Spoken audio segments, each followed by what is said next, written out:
10 बहुओं का एक टीवी। आज आपको ले चलते हैं तुलसी निवास में, जहां घर की बहू प्रिया सभी के लिए स्पेशल नाश्ता बना रही थी। पर इस बात को लेकर किसी में कोई एक्साइटमेंट नहीं दिख रही थी। सभी अपने अपने फ़ोन को लिए वहाँ यहाँ पड़े हुए थे। आज तो डोसा बनाकर सभी को खुश कर दूंगी। इस घर पर आज तक कभी कोई खुश हुआ है क्या जो आज होगा? आप ना बेकार में ही सुबह 5 बजे से डोसे के घोल को बनाने में लगी हुई हैं। इससे अच्छा तो बना बनाया बटर 120 रुपये में बाज़ार में मिल जाता है, वही ले आना चाहिए था आपको।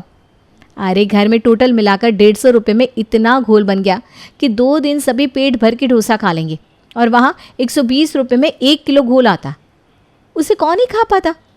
घर की बहू को पैसे दबाकर चलना पड़ता है। ऐसे पैसे उड़ाने लग गई ना तो फिर तो कुछ बचेगा ही नहीं।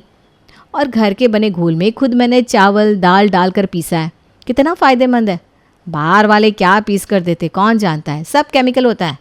देखना डोसा ना एकदम कुरकुरा बनेगा, सभी खाकर उंगलियां चाटते रह जाएंगे। भगवान करे ऐसा ही हो भाभी। वैसे मैंने ना सांभर को सीटी लगा दी है, आप भोग लगाकर डोसा परोसना शुरू कीजिए।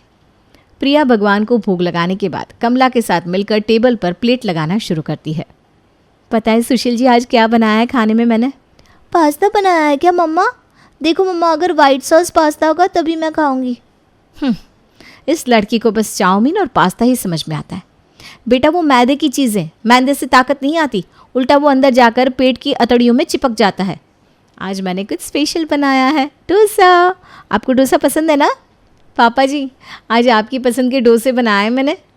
प्रिया सभी को मेंशन करके कुछ ना कुछ बोलती रहती है, पर कोई उसकी बात पर ध्यान ही नहीं देता, क्योंकि सबका दिमाग अपने फ़ोन पर और नज़र फ़ोन स्क्रीन पर थी, जिसे देखकर कमला धीरे से कहती है, अब बिना देखे ही खाना खाकर भैया कहेंगी, क्या प्रिया तुमने रोज़ की तरह वही खाना बना दिया। और जैसे ही प्रिया खाना परोसती है सुशील बिल्कुल यही कहता है, क्या प्रिया रोज़ की तरह तुमने वही खाना परोस दिया। अब फ़ोन हटाकर ज़रा खाने की प्लेट को देखेंगे तब आपको पता चलेगा ना। तब से 4 बार चीख चुकी हूँ कि डोसा बनाया है, डोसा बनाया है मैंने। ये फ़ोन में दिखा रहे थे स्प्रिंग रोल डोसा, उसमें ना डोसे में अंदर चाउमीन होता है। वैसा वाला डोसा बनाती बहू, इस वाले में तो क्या ही स्पेशल है। मम्मा तुम्हारा फ़ोन कहाँ है? मुझे दो, मुझे कालू मदारी दिखता है, मैं वही देखकर खाना खाऊंगी। प्रिया डाइनिंग टेबल पर एक नज़र घुमाती है। सभी अपने फ़ोन पर लगे हुए खाना खा रहे थे। किसी के कानों में हेडफोन था तो कोई स्पीकर पर मूवी देख रहा था। अब किससे पूछूं कि खाना कैसा बना है? सुबह 5 बजे से लगी हुई थी कि सभी एक साथ खाएंगे, पर यहाँ सब एक साथ बैठते तो हैं पर एक साथ होते नहीं। तभी एक कांपती हुई आवाज़ प्रिया के कानों में आती है, जो उसकी दादी सास की थी। बहुत अच्छा बनाए डोसा बहू, इन लोगों में से किसी ने भी आज तक तेरी तारीफ की है जो आज करेंगे? इन लोगों के आगे तो सूखी रोटियां रखनी चाहिए, उसी के लायक है सभी नाश पीटे। तू अपना दिल छोटा मत कर, तुझे मैं अपनी थाली से डोसा टेस्ट करवाती हूँ। मेरी तो ज़बान घुल गई। इस पूरे घर में एक आप ही तो है दादी जिसको मेरी फिक्र है। और नाश्ता करके सभी अपने अपने कमरों में चले जाते हैं। शाम के 6 बजे हॉल में बैठी लता रोज़ की तरह अपना फेवरेट टीवी सीरियल देख रही थी। तभी रसोई के दरवाजे पर खड़ी प्रिया कहती है, ये लड़का तो किसी और लड़की के चक्कर में था ना दादी, ये तो दूसरी लग रही है। ये तो भैया 1 नंबर का यश है, न जाने कितने चक्कर है इसके, सब इसकी माँ का किया धरा है। आज अपनी माँ को ही घर से निकालेगा। पहले तो हम सब साथ में मिलकर टीवी देखते थे तो इन सब बातों पर चर्चा भी करते थे, अब कहाँ कोई टीवी देखता है। अपनी दादी सास की बात सुनकर प्रिया को वो दिन याद आते हैं जब पूरा घर एक साथ मिलकर टीवी देखा करता था। प्रिया बाहर आकर अपनी दादी सास के पास बैठ जाती है। बिल्कुल सही कहा दादी आपने, आजकल तो कोई एक साथ बैठता ही नहीं। पहले कैसे 8 बजते ही, क्योंकि सास भी कभी बहू थी देखने के लिए, सभी टीवी के पास बैठ जाते थे। कितना मज़ा आता था ना। ये तो कुछ भी नहीं बहू, टीवी का क्रेज़ तूने देखा ही नहीं। शंभू के होने के कुछ दिन बाद ही हमारे घर में टीवी आ गया था। पूरे मोहल्ले में एकमात्र हमारे घर पर टीवी था, और जैसे ही हम दूरदर्शन पर रामायण लगाते थे पूरा मोहल्ला हमारे घर के बाहर बैठ जाता था। ये 2 किलोमीटर तक लंबी लाइन लगी रहती थी। तब तो किसी को लगा ही नहीं था कि टीवी भी कभी फैशन से चला जाएगा। पर देखो, आज किसी के घर पर टीवी बिगड़ जाता है तो कोई बनाने भी नहीं जाता, क्योंकि लोग टीवी देखते ही नहीं। आजकल ये छोटे से फ़ोन में ही सब कुछ आ गया है। अब इस टीवी के माध्यम से फिर से घरों को जोड़ना होगा दादी। अच्छा दादी, आज मोहल्ले में ना लेडीज़ की मीटिंग है, मैं मीटिंग में जाकर आती हूँ। प्रिया मीटिंग के लिए मोहल्ले में जाती है, पर वहाँ भी सभी का यही हाल था। मीटिंग में पहुँचने के बाद भी सभी औरतें अपने अपने फ़ोन पर लगी हुई थी। साथ में मिलकर 2 मिनट बातें नहीं करते हो तुम लोग, बस साथ में फ़ोटो खींचकर स्टोरी पर लगा देती हो। ये कौन सा मिलना हुआ?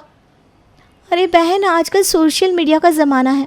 अगर हमने फ़ोटो नहीं डाली ना तो बाकी लोग मानेंगे नहीं कि हमने मीटिंग की थी। अच्छा ये छोड़ो, तुमने बिग बॉस का कल वाला एपिसोड देखा? अरे वो विनेता नहीं है क्या? अरे वही जो टीवी एक्ट्रेस है, मुझे बिल्कुल पसंद नहीं है। और सभी आपस में रियलिटी शोज़ का डिस्कशन करने लगती है। इसी में प्रिया के दिमाग में एक आइडिया आता है। अपने अपने घरों में अपने अपने फ़ोन पर इस तरह से शोज़ देखें, इससे अच्छा है कि क्यों ना हम सब साथ में बड़े स्क्रीन पर ये शो देखें। एक छोटी सी किटी पार्टी ही समझ लो। इसमें सबके खाने और पीने की जिम्मेदारी मेरी। सुनने में तो आइडिया अच्छा लग रहा है। ठीक है, फिर मिलते हैं कल 9 बजे तेरे घर पर। दोपहर से ही अपनी सहेलियों के आने की तैयारी में प्रिया जुट जाती है। अपनी बहू को काम करता देख सुजाता कहती है, सुबह से देख रही हूँ बड़ी तैयारी कर रही है तू। कोई आने वाला है क्या बहू? हाँ मम्मी जी, वो मेरी फ्रेंड्स आ रही हैं, हम सब मिलकर टीवी देखने वाले हैं।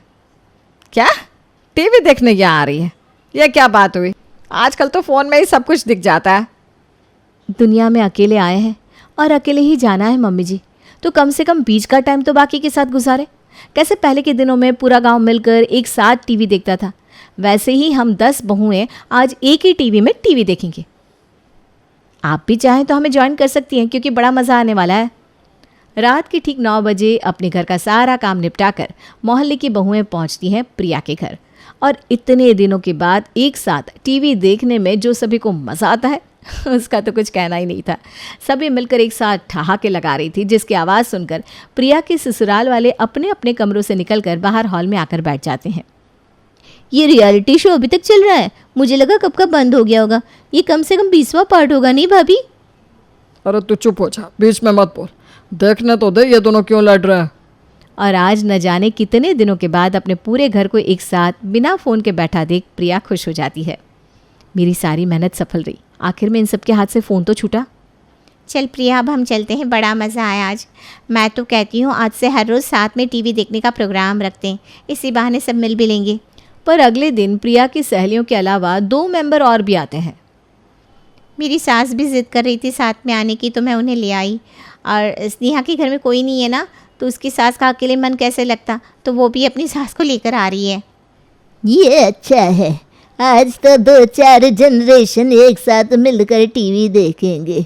इसी तरह ये एक दिन के लिए बना प्रोग्राम हर रोज़ चलने लगता है। और अब होने लगती है प्रॉब्लम्स, क्योंकि अब सिर्फ 9 बजे नहीं, दोपहर को भी मोहल्ले की बहुएं टीवी देखने के लिए प्रिया के घर आना शुरू कर देती हैं। इन औरतों को शर्म नहीं आती है क्या भाभी? कैसी सहेलियाँ हैं आपकी? रात का खाना तो यहाँ खाती ही थी, अब दोपहर को भी आना शुरू कर दिया मरजानियों ने। अरे धीरे बोलना, सब बाहर ही बैठी हैं।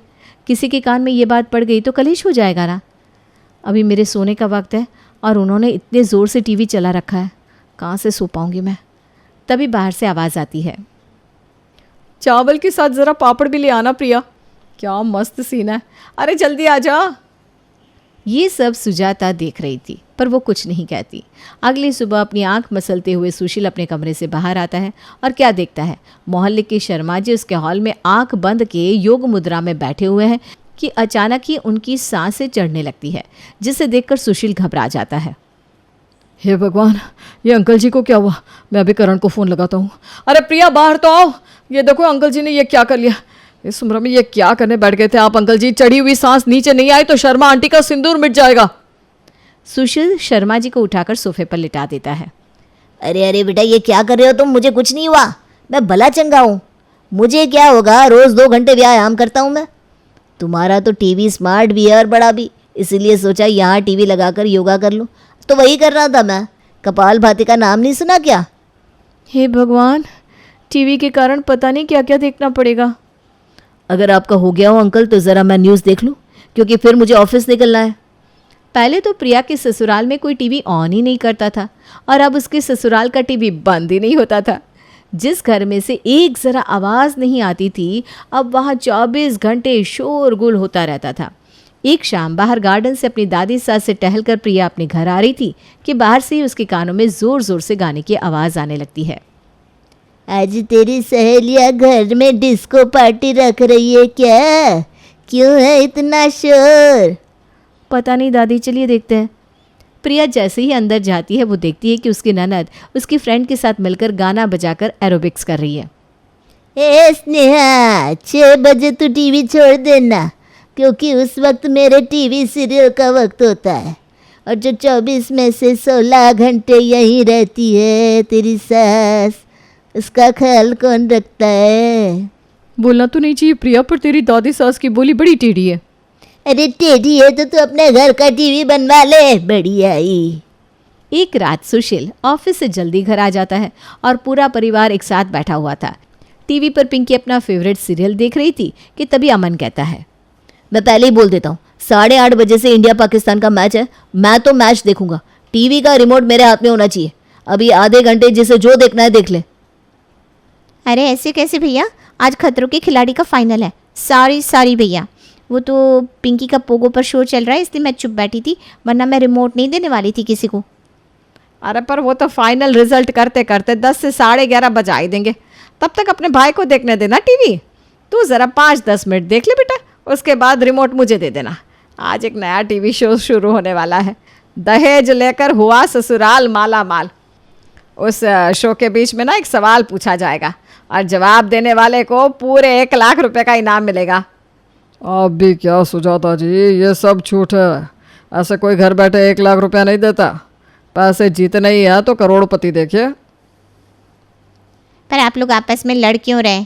क्योंकि 9 बजते ही भाभी की सहेलियाँ यहाँ आकर बैठ जाएंगी और अपने पसंद का सीरियल लगा लेगी। और अब तो वो अकेले भी नहीं आती, कोई सास के साथ आता है, कोई पति के साथ, तो कोई बच्चे के साथ। अरे तो उनको मना कर दो ना प्रिया। अरे भाई उनके भी तो घर में टीवी है। सभी के घर पर नहीं है, 4-5 के घर पर है, जिसमें से 1-2 का टीवी बिगड़ा हुआ है। अरे तो बनवा ले, हमने ठेका लिया है क्या उनकी टीवी बनवाने का? और उनके पीछे तुम्हारा भी तो काम बढ़ जाता है। आजकल वक्त कहाँ मिलता है तुम्हें? दिन भर तो तुम झूठे बर्तन ही धोती रहती हो। बोलना तो नहीं चाहिए भाभी, पर आपको अपनी सहेलियों को हमारे घर का रास्ता दिखाना नहीं चाहिए था। इन लोगों का कोई ईमान धर्म नहीं है। एक बार बुलाया तो रोज़ आने लग गई। सहेलियाँ चुड़ैलों से कम थोड़ी ना होती है। एक बार बुलाने का इशारा दो, फिर आपके घर को अपना घर समझकर वहीं रहने लग जाती है। अपने घर पर हो रहे रोज़ रोज़ के झमेले से अब प्रिया बुरी तरह परेशान हो गई थी और अपने ही किए पर पछता रही थी। ये सब क्या हो गया दादी? ये घर कम धर्मशाला ज़्यादा बन चुका है। जब देखो कोई ना कोई हमारे घर पर टीवी के सामने आकर बैठा रहता है। प्राइवेसी नाम की तो कोई चीज़ ही नहीं रह गई। आपके ज़माने में जब आपके घर के बाहर लंबी लाइन लगती थी तो आप कैसे संभालती थी उन्हें? हमारे ज़माने में लोगों की नज़रों में शर्म थी बेटा। 8 बजे रामायण शुरू होता था, सभी बस उसी वक्त आते थे। ऐसा नहीं कि 24 घंटे घर में जमावड़ा लगाए रखा और कोई चूंचा कुछ नहीं करता था। चुपचाप टीवी देखा और अपने घर चले गए, तेरी सहेलियों की तरह नहीं। इसी बीच पिंकी के एग्ज़ाम भी आ जाते हैं, पर घर पर टीवी बंद ही नहीं रहता था कि पिंकी पढ़ सके। प्रिया अपनी बेटी को अपने कमरे में पढ़ा रही थी। दरवाज़ा बंद करने के बाद भी कितना शोर आ रहा है अंदर मम्मी। ऐसे में मैं कैसे आंसर याद करूं? फिर आप बोलोगे कि मैं जानबूझकर पढ़ाई से बच रही हूँ। नहीं बेटा, मैं तो देख ही रही हूँ तू सुबह से कितनी मेहनत कर रही है। अब बहुत हुआ, तो फिक्र मत कर। अब ये टीवी ज़्यादा दिन नहीं चलेगा। जब तक ये बात मुझ तक थी मैं बर्दाश्त कर रही थी और सभी का काम भी कर रही थी, पर अब बात मेरी बेटी के भविष्य की है। प्रिया हॉल में जाती है और कहती है, सुने ना, ज़रा एक 2000 रुपया देना ना। 2000 क्यों? क्या हो गया बहन? वो क्या है ना, सब आजकल मेरे घर पर ही खाते हैं तो राशन डबल लग रहा है ना। अरे डबल क्या, उससे भी ज़्यादा। सुशील जी की सैलरी ऐसी तो नहीं है कि अचानक से बढ़ गई है। अब महीने के बीच में उनसे राशन के पैसे मांगने में मुझे अच्छा नहीं लग रहा। अच्छा वो मुझे ना याद आया, मैं अपनी गैस पर ना दूध चढ़ा कर आ गई थी। मैं भिजवाती हूँ तेरे पैसे। हाँ मतलब पैसे भिजवाती हूँ तेरे जीजा जी को आने दे। अच्छा तू सुनना स्नेहा, वो आजकल मेरे घर का बिजली का बिल बहुत ज़्यादा आ रहा है, क्या करूँ मैं? शायद सुनैना ने मुझे आवाज़ लगाई। हाँ तूने नहीं सुनी? अभी आई। हाँ जैसे ही प्रिया मुंह खोलती मोहल्ले की सारी औरतें फ़ौरन 9, 2, 11 हो जाती। इन्हें तो ठीक कर दिया, पर अब घर वालों का क्या करूं? बहुत सही किया बहू तूने। आज जैसे तू परेशान हुई है ना, आज से 10-12 साल पहले मैं भी इसी तरह परेशान होती थी। तेरे पापा जी के सारे दोस्त एक साथ इकट्ठे टीवी के सामने बैठ जाते थे और मैं बस उनके लिए खाना ही बनाती रह जाती थी। पसीने में भीगी घर की बहू की हालत क्या होती है कोई नहीं देखता था। सह सह कर मैंने दिमाग लगाना ही छोड़ दिया। जियो और जीने दो। और जहाँ तक रही घर के टीवी की बात, तो मैं आज ही केबल वाले से कहकर केबल बंद करवा देती हूँ। ना रहेगा बांस, ना बजेगी बांसुरी। आज समझ में आया कि लोग क्यों कहते हैं जो चीज़ जैसी है उसे वैसे ही छोड़ देनी चाहिए। ज़्यादा छेड़छाड़ किया और मैं ही फंस गई। और अगली सुबह से प्रिया के ससुराल की हालत वैसी ही हो जाती है जैसी पहले हुआ करती थी।